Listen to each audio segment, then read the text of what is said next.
Good evening, everyone. Thank you for tuning in for the last of our midweek reflections on the Beatitudes.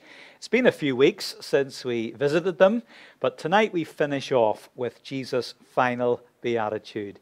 Blessed are those who are persecuted because of righteousness, for theirs is the kingdom of heaven. Blessed are you when people insult you, persecute you, and falsely say all kinds of evil against you because of me. Rejoice and be glad, because great is your reward in heaven. Now you'll note immediately that all the other Beatitudes speak of particular characteristics which should be found in Jesus' followers. Poor in spirit, meekness, pure in heart, and so on. Persecution is something that sadly happens to Jesus' faithful followers because of their righteousness. Faithfulness to Jesus certainly doesn't guarantee an easy, smooth passage to heaven. Anything but. Very often, the more faithful you are for Jesus, the harder the knocks, the more difficult the discouragements, the more painful the persecution. The verb to persecute here comes from the Greek dio, which carries several meanings, including to pursue, to harass, to drive away, to prosecute, literally to intentionally make an enemy of. God's people have consistently encountered persecution of varying kinds and varying intensity because of their righteousness. In the Old Testament, Moses, Samuel, Elijah, Nehemiah, Daniel, and Jeremiah were just some of the high-profile characters whose godly virtues were met with vitriol. In the New Testament, we're familiar with Stephen, the first martyr. But Peter, James, John, and others were all horribly persecuted for their faithfulness to the gospel. In the book of Acts alone, there are no less than 56 instances of persecution mentioned. And in 1 Corinthians 4, Paul lists the many attacks which he and his co-workers had suffered. And he concludes in verse 13, "We have become the scum of the earth, the refuse of the world." And that long war against God's people has continued down through the ages since Bible times. Emperor Nero's notorious barbaric attacks on Christians. The suppression of John Wycliffe and the Lollards in the 14th century. Reformers like Jan Hus, William Tyndale, Thomas Cranmer all met a sorry end, as did thousands of Anabaptists. Martin Luther was condemned and outlawed, as were George Whitefield, John Wesley, and many of the Puritans. More recently, think of the rise of communism and enforced atheism in Russia and China, and other brutal regimes like Idi Amin in Uganda, where thousands of Christians were slaughtered. Of all the world religions, Christianity would statistically be far and away the most persecuted and hated by all others. And right up to the present day, Open Doors lists the current red alert hotspots for the persecutions of Christians as North Korea, Afghanistan, Somalia, Libya, and Pakistan, mainly at the hands of Islamic fundamentalism. As John Blanchard writes, the history of Christianity is written in the blood of its martyrs and spoken with the voice of suffering. In our part of the world, persecution is less to do with threats to life and limb and more along the lines of the Christian teenager being ridiculed by his friends, the Christian employee being cold-shouldered by her colleagues or discriminated against by her employers, the Christian businessman finding himself financially disadvantaged because he refuses to dabble in some unscrupulous deal.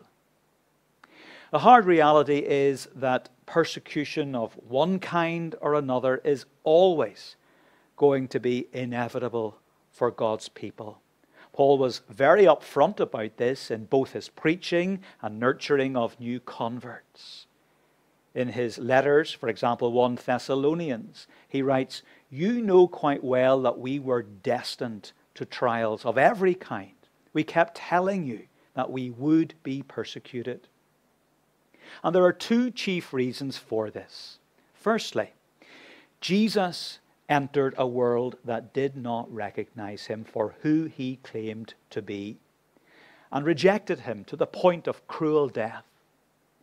And he warned his followers, "In this world you will have trouble. If the world hates you, remember it hated me first. No servant is greater than his master. If they persecuted me, they will persecute you also." And secondly, if you are going to follow Jesus faithfully and live out these Beatitudes as he has taught, you will grate against the spirit of this world. Poverty of spirit clashes with pride and ego. Mourning for sin counters the sinful disregard of many. Meekness challenges the philosophy of self-assertiveness. Thirsting for righteousness is a nonsense in today's permissive culture. Being distinct from the world for Jesus will attract some people to seek Jesus and follow him for themselves, but it will also attract unwelcome hostility from others. As John Stott concludes, persecution is simply the clash between two irreconcilable value systems. It's a sad irony that the people who are most clearly taught to be peacemaking, pure-minded, and merciful will attract and encounter some of the most brutal opposition and hatred. And Jesus says, it's because of me and you living out your righteousness for my sake that you will be inevitably persecuted. So, that begs the rather glaring question, how can that be described as blessed?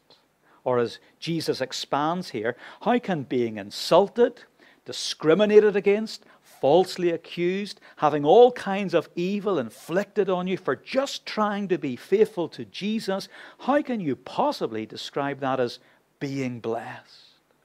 Well, this is one of faith's huge challenges.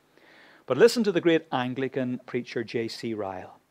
Suffering is like the goldsmith's hallmark on real silver and gold. It's one of the marks of the genuinely converted man. Unlike the so-called prosperity gospel, which teaches the lie that health and wealth are the marks of strong faith. If you believe hard enough, just name it and claim it, the sky's your limit. Jesus unambiguously teaches suffering because of righteousness. And I think of Paul's teaching to the Philippians 1:29, it has been granted to you on behalf of Christ, not only to believe, but also to suffer for him. And that word granted in the Greek has the same root as the word charis, which means grace or gift of grace. In other words, just as God has given you the gift of faith to believe in Christ, so he has given you the gift of supernatural strength to endure sufferings and emerge victorious from them. As Alec Matier writes, suffering, far from being a sign of divine forgetfulness, is a sign of the reality of the work of grace within. Think of Jesus, who was able to resist bitter retaliation against his opponents, to endure the cross, emerge victorious from the grave, and defeat sin and death itself. And we are given that same strength from God to endure suffering and emerge victorious. Paul reminded the Romans Rejoice in suffering, because suffering produces perseverance, perseverance, character, and character, hope. If you suffer for Christ, it's effectively a badge of honor, a hallmark of authenticity, a statement that your faith is sufficiently Christ-like and Christ-honoring, that it is grating against the spirit of the world and creating the same negative reaction that Jesus himself attracted from his enemies. As John Blanchard writes, in Jesus' absence, he gives Christians the privilege of taking his place and being subjected to the kind of treatment that he would receive were he still here in the flesh.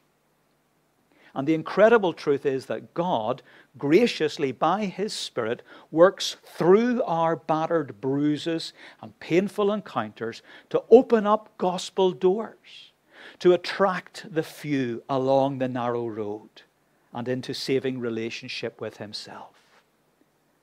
Paul rejoiced in his house arrest in Rome as an opportunity to advance the gospel.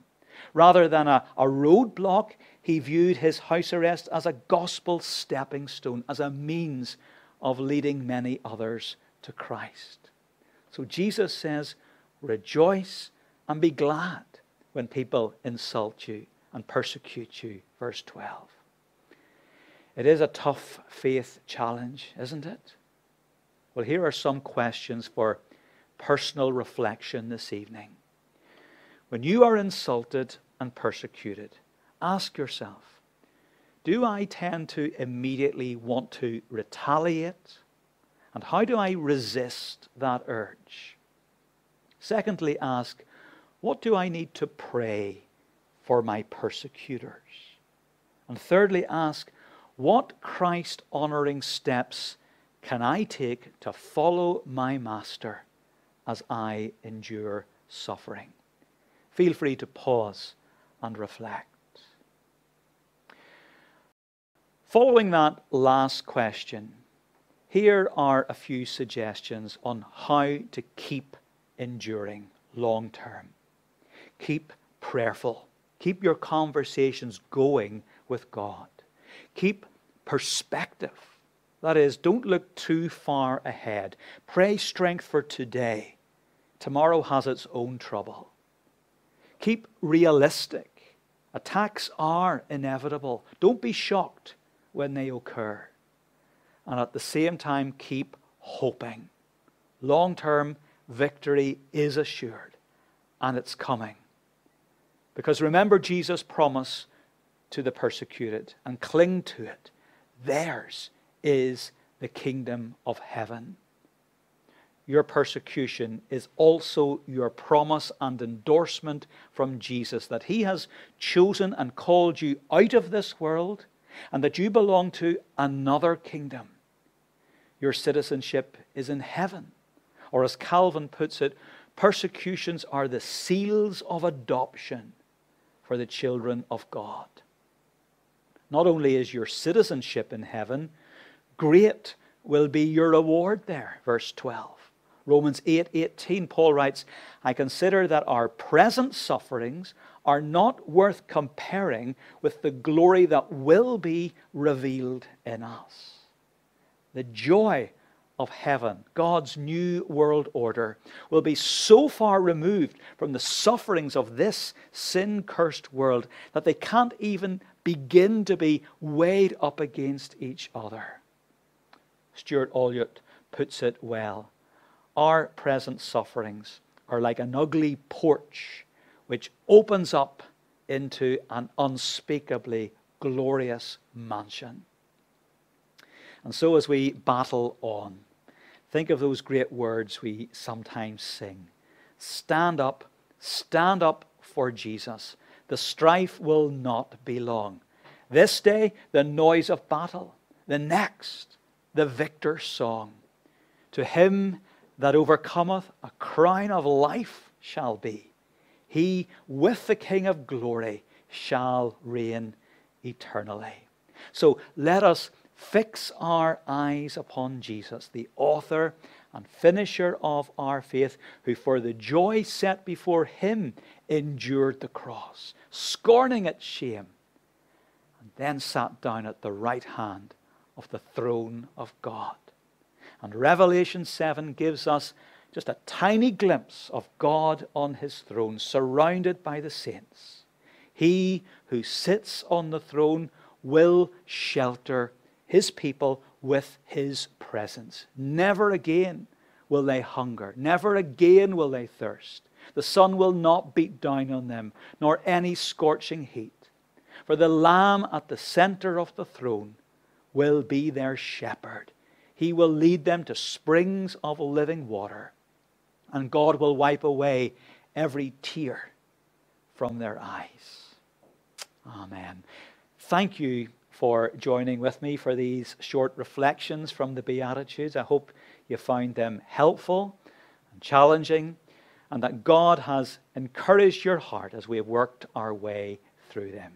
If you want to delve a little deeper into the Beatitudes, the book I've most heavily lent upon is John Blanchard's book entitled Beatitudes for Today by Day One Publications.